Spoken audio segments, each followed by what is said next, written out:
Bom, primeiramente, bom dia a todos os colegas presentes em sala de aula. Infelizmente, por força maior, eu não estou presente na apresentação dos seminários, incluindo o meu.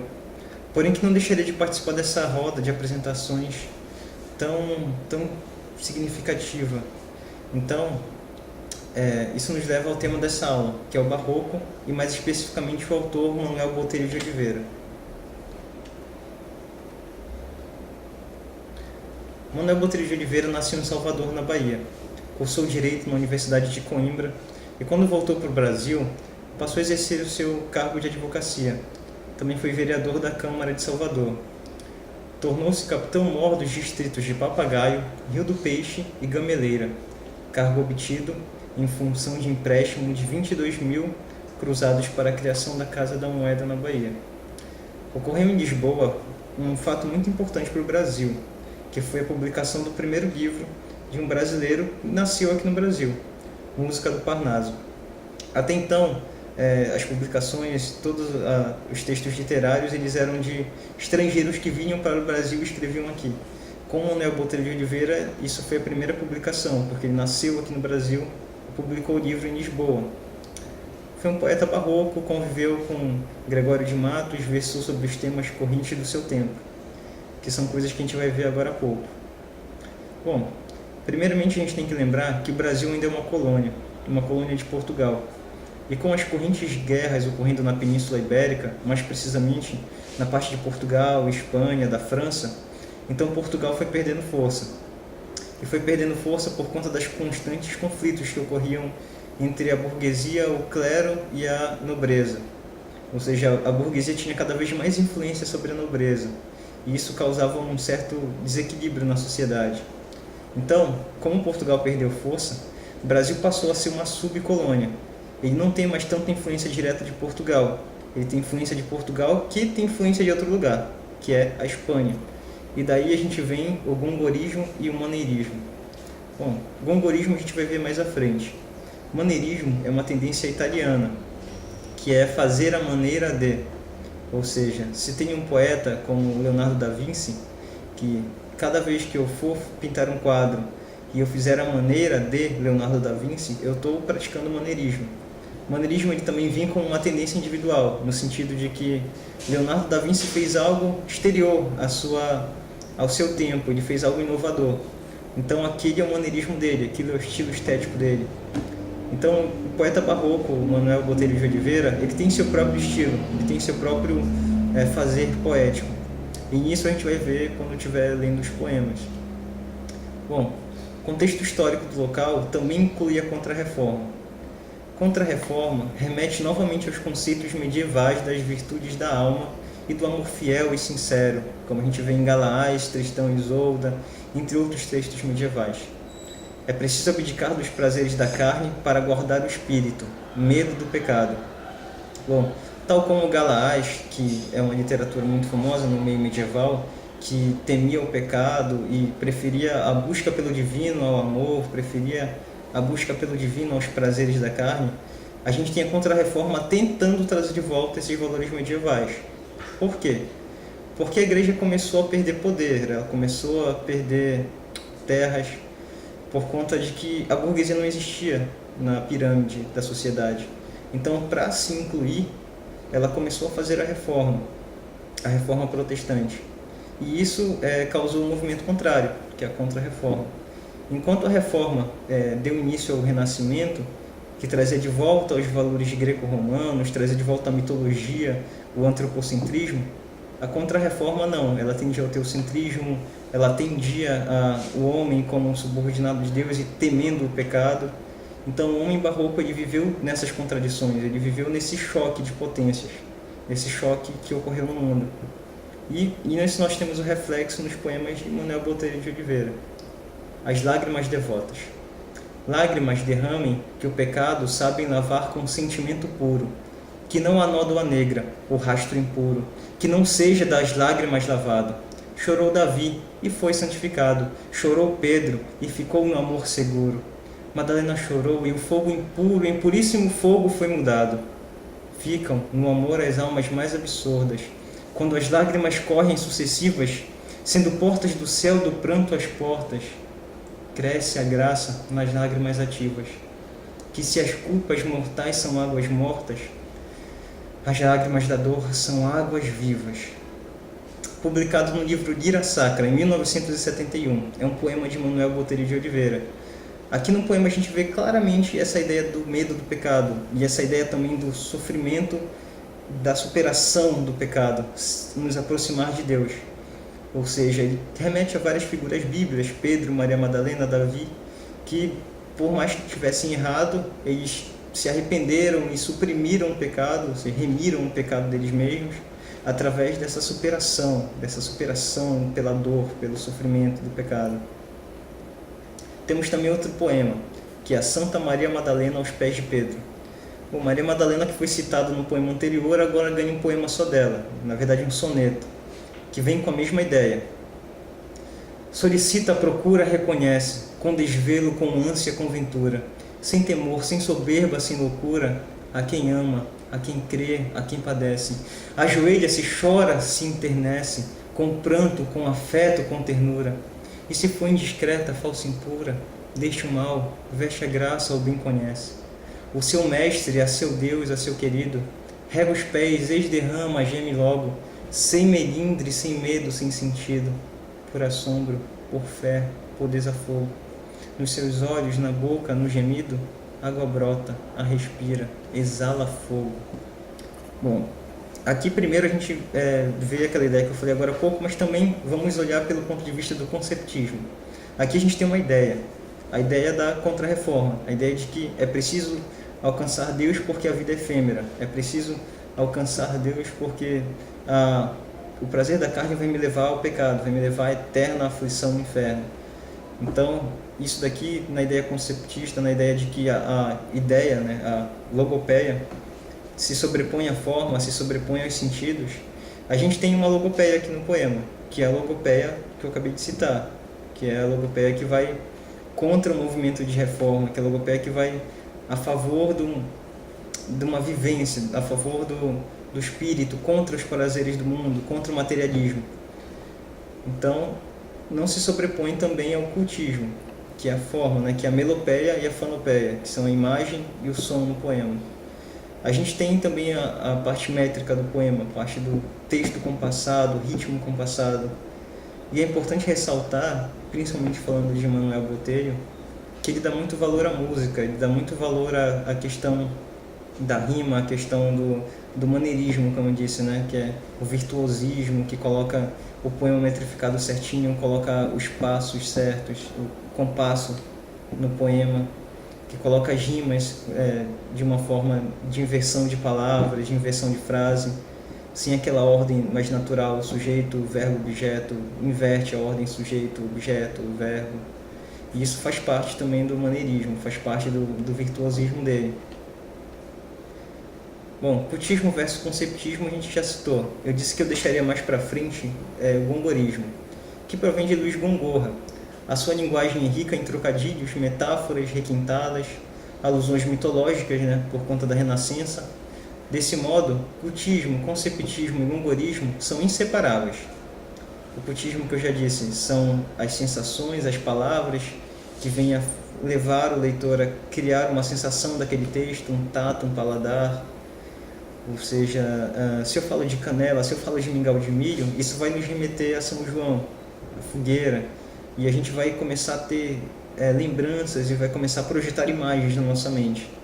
Isso vai fazer com que a gente sinta o cheiro de mingau, vai fazer com que a gente lembre do gosto da canela, que a gente escute novamente as músicas, que isso vai trazer a gente sensações que são típicas daqueles versos que eu estou falando agora, os versos de São João.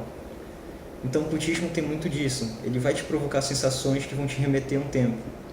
O conceptismo não, ele está mais preocupado com a moral do texto do que a forma. Ele está mais preocupado com a ideia que entremeia os versos do que precisamente com a sensação que o leitor vai ter. Ou seja, é melhor que o texto tenha uma ideia muito requintada, uma ideia que foi muito peneirada, do que um texto vazio, que apesar de ter muita forma, ele não tem nada a passar, não tem um ideal a passar, a transmitir. O cultismo e o conceptismo eles se juntam nos poemas de Manuel Botelho.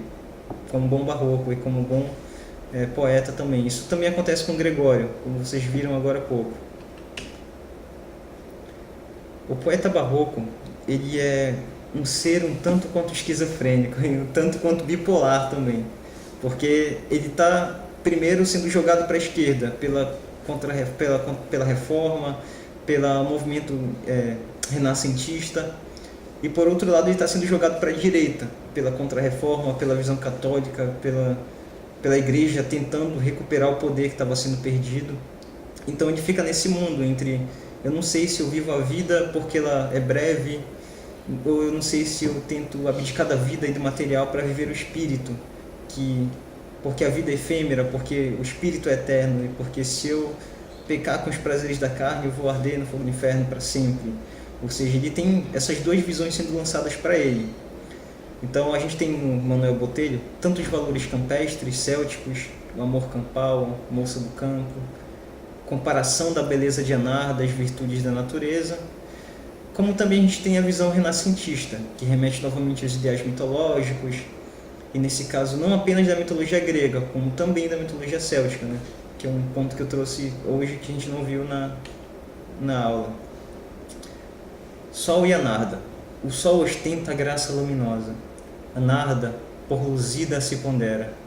O sol é brilhador na quarta esfera, brilha a narda na esfera de formosa. Fomenta o sol a chama calorosa. Artarda ao peito viva a chama altera. O jasmim cravo e rosa o sol se esmera. Cria narda o jasmim, o cravo e a rosa. O sol a sombra dá belos desmaios. Com os olhos de Anarda, a sombra é clara. Pinta maios o sol, Anarda maios. Mas desiguais só nisto se repara o sol liberal sempre de seus raios, Anarda de seus raios sempre avara. Temos outro também que é ponderação do rosto e olhos de Anarda. Quando vejo de Anarda o rosto amado, vejo ao céu e ao jardim ser parecido, porque no assombro do primor luzido tem o sol em seus olhos duplicado. Nas faces considero equivocado de açucenas e rosas do vestido, porque se vê nas faces reduzido todo o império de flora venerado. Nos olhos e nas faces mais galhardas, ao céu prefere quando inflama os raios, e prefere ao jardim se as flores guarda. Enfim, dando ao jardim e ao céu desmaios, o céu ostenta um sol, 2 sóis Anarda, 1 maio o jardim logra, ela 2 maios. Aqui a gente tem novamente aquela visão que foi dita em sala de aula, a visão da mulher se sobrepondo à natureza. Então, só para lembrar, eu vou falar um pouco sobre isso, que é a visão de... Primeiro acontece a comparação entre a Narda e a natureza, a comparação entre a Narda e o sol, entre a Narda e as flores, entre a natureza tem 1 maio e a Narda tem 2 maios, ela tem 2 primaveras, ela é o dobro da natureza. Como também a gente tem a visão céltica, a visão de que o poeta em si, no poema, está apagado. Ele exalta a mulher amada e some, ele não fala nada dele mesmo. Todos os versos prosam da mulher amada. A cultura matriarcal celta, a mulher como deusa mãe, como criadora da natureza, ou seja, a mulher como superior à natureza por ser criadora dela. A Narda também, em uma outra visão, porque quando a gente pensa em morte do autor, agora a gente já saiu da visão de Manuel Botelho apenas, a gente pode compreender várias visões, várias possíveis interpretações sobre a obra. Então, possivelmente vai acontecer depois da minha apresentação. Se alguém aparecer com uma ideia assim, nossa, mas esse poema eu vi outra coisa, será que pode ser isso? Será que pode ser outra coisa? Será que pode ser algo mais parecido com o romantismo, algo mais parecido com o bucólico do trovadorismo, ou então algo mais parecido com o arcadismo? Sim, é possível, é totalmente possível. E é muito válido essas interpretações aparecerem, porque quanto mais visões a gente tem além da visão que é convencional, mais rico se torna o poema. Então, o Coleridge, um autor inglês, costumava dizer que a poesia ela é as palavras na melhor ordem possível e também as melhores palavras possíveis. Então, o poema ele não se rompe em uma ordem, não se rompe em uma linha lógica exata.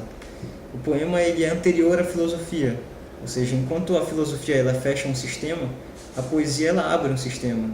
Se a gente for ler Ulisses Tavares, por exemplo, no livro Quando Nem Freud Explica, Tinte a Poesia, ele remete a uma ideia contra o maneirismo, ou seja, aquela ideia de fazer a maneira de, a minha maneira, a maneira de outro. Não. Então, cada um tem uma visão e isso abrange todo um universo de interpretações. Então eu vou lançar mais uma para confundi-los, porque a minha intenção aqui não é trazer certeza. Quanto mais dúvidas eu deixar no fim do trabalho, mais feliz eu fico, porque maiores serão os campos abertos para a poesia. A narda ela pode ser também a própria alma, ou seja, se a gente pensar numa visão um pouco mais esquizofrênica sobre o poema, a gente pode ver como o poeta falando com sua própria alma. A gente pensa assim, tem uma força puxando ele para a direita, que é a reforma e o renascimento, e tem uma força puxando ele para a esquerda, que é a contra-reforma, que é a ideia de volta ao medieval. Então, não raro acontece dos poetas fazerem um meio termo, sua própria visão de mundo sobre isso. E a minha visão sobre isso é ter a narda como a própria alma de Manuel Botelho. A narda temerosa de um raio, bramando o céu resplandecendo, belo a um tempo se via e rigoroso. Em fugitivo ardor o céu lustroso, em condensada voz o céu tremendo. Gira de um raio golpe, não sofrendo, o capricho de uma árvore frondoso, que contra o brilho de um subir glorioso, nunca falta de um raio golpe horrendo. A narda vendo o raio desabrido, por altiva temeu o seu golpe errante, mas logo o desengano foi sabido. Não temas, disse eu logo fulminante, que nunca ofende o raio ao céu luzido, que nunca teme ao raio o sol brilhante. Ou seja, a narda como uma alma temendo um raio que vem do céu, ou seja, Deus, temendo ir para o inferno, ou seja, temendo ser destruído pelos prazeres da carne e tudo mais que foi vivido. Porém que o poeta falando com sua alma diz para ela não temer. Não tema, disse eu logo, o fulminante, que é o raio, o céu, que nunca ofende o raio ao céu luzido. Ou seja, Deus não destruiria a própria centelha divina que é a alma humana, ele não destruiria a sua própria criação. E nessa visão de que a narda seria a própria alma, atormentada pela culpa de ter vivido os prazeres da carne e tudo mais, o poeta diz para que ela não tema, para que viva a vida, para que siga o caminho com espontaneidade, para que siga o caminho fazendo não o que bem quer, mas fazendo o que é natural do ser humano, né? Então, assim, tendo essa visão de que a narda seria a própria alma do poeta e de que ele conversaria com ela nos versos, a gente não vê mais a narda como aquela visão matriarcal celta que eu falei agora há pouco. Dessa vez a gente vê a narda como eu sou a criação de Deus e natureza também, porém que eu sou a criação mais perfeita de Deus, antropocentrismo. Então eu tombo a natureza, a minha alma ela é maior que a natureza, ela tomba a natureza. Então o homem, como sendo criado no último dia da criação, tomba a natureza que foi criada antes dele. Ou seja, uma visão de que a alma humana é maior do que o que está em volta, ou seja, maior do que o mundo que está em volta. E isso é mais uma visão para vocês pensarem. E aqui vai mais um poema que talvez nos levem a direcionamento dessa visão. Ver e amar. A narda vejo e logo a meu peito atormenta o brando fogo. Enfim, quando me inflama, procedendo da luz a bela chama, se vejo por glórias, sinto por desmaios, relâmpagos de luz de incêndios raios. Bom, isso daqui volta um pouco àquela visão bíblica que a gente citou no início, onde citava Ana Madalena, onde citava Pedro, onde citava Davi, de que a alma ela é a chama, e a chama é o Espírito Santo. Ou seja, quando ele vê a narda, ele vê essa chama, ele vê essa luz, ele vê a própria alma, ele vê o resplandecente da alma, ele vê o sublime que tem na alma. O poeta, em meio aos puxões para a esquerda e para a direita, talvez tenha decidido criar sua própria visão, como eu já disse. Volta a vista para o céu, ou seja, para a visão contra-reforma, para a visão medieval, temendo a Deus, mas também volta a visão para o bosque, para a cultura celta, para a mitologia. Ou seja, temos tanto o amor erótico campestre, a valorização do ser humano e também a visão da mulher, mãe natureza, quanto a visão cristã de Deus poderoso e rei do mundo e dos homens e punidor dos pecados. Então essa terceira visão de que a Narda seria a alma, ela é uma visão meio termo. Ela é uma visão de que ele não seguiu totalmente a Contra-Reforma, ele não voltou-se para o medieval, como ele também não voltou-se totalmente para o Renascimento. Ele ficou com as tendências do Renascimento e com as tendências do medieval. Bom, para encerrar, nós vamos ver outro aspecto que também foi iniciado em sala de aula, que é o aspecto filosófico da contemplação sobre as coisas materiais do mundo, rumando até para um louvor ao material. Bom, aqui a gente retorna um pouco do aspecto do cultismo, de que é importante a fenopeia e a melopeia no poema, as sensações que o poema causa e provoca o leitor. Inclusive, em sala de aula, eu lembro que a gente comparou um pouco os poemas do João Cabral de Melo Neto, com os poemas de Manuel Botelho, nesse quesito das sensações.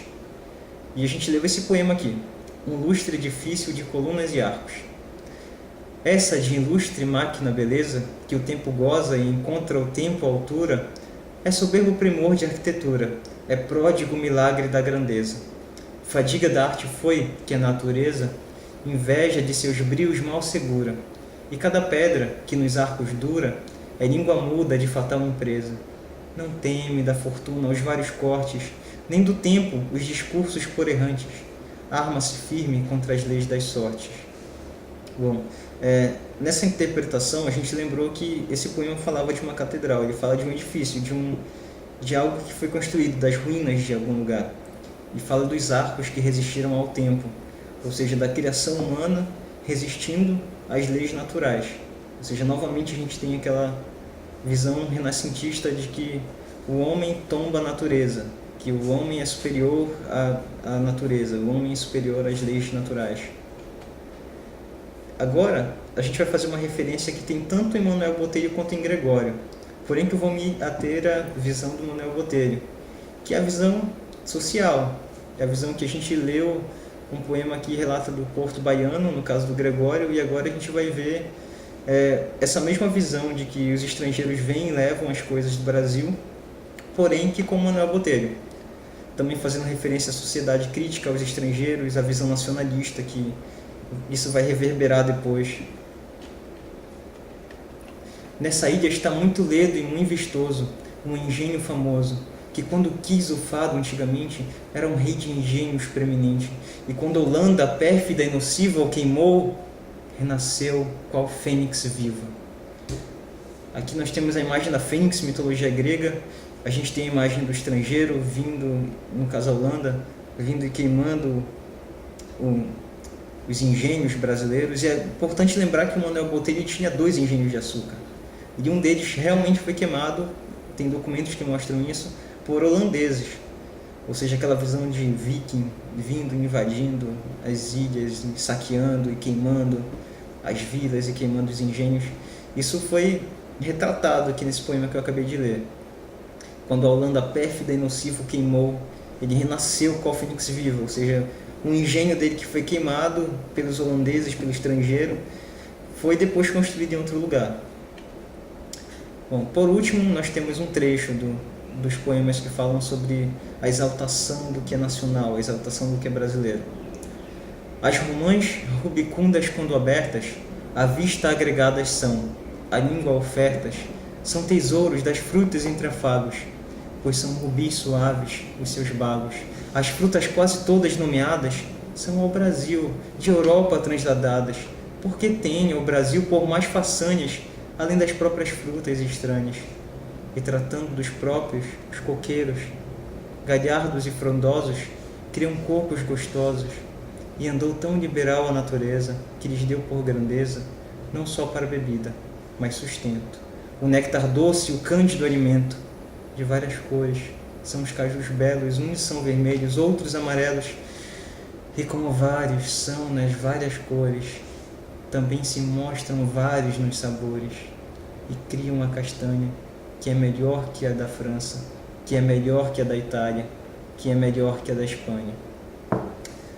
Como eu falei agora há pouco, a gente tem essa visão nacionalista do Manuel Botelho, essa visão de ver os navios chegarem vazios e partirem cheios do porto da Bahia, de verem que a natureza, os ares, o tesouro nacional, tudo isso está sendo levado. E como o primeiro brasileiro nascido no Brasil a publicar o livro, ele não deixaria isso de fora.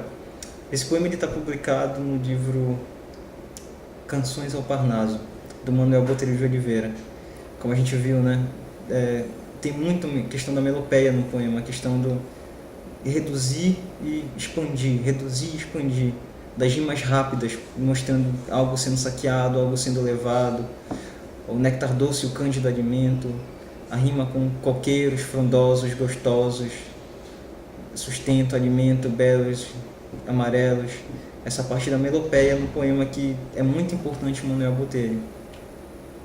Bom, gente, é isso. Espero que vocês tenham gostado do trabalho. Espero também que vocês possam levar muitas dúvidas quando eu for à sala de aula, porque, logicamente, vocês não poderão trazê-las a mim agora.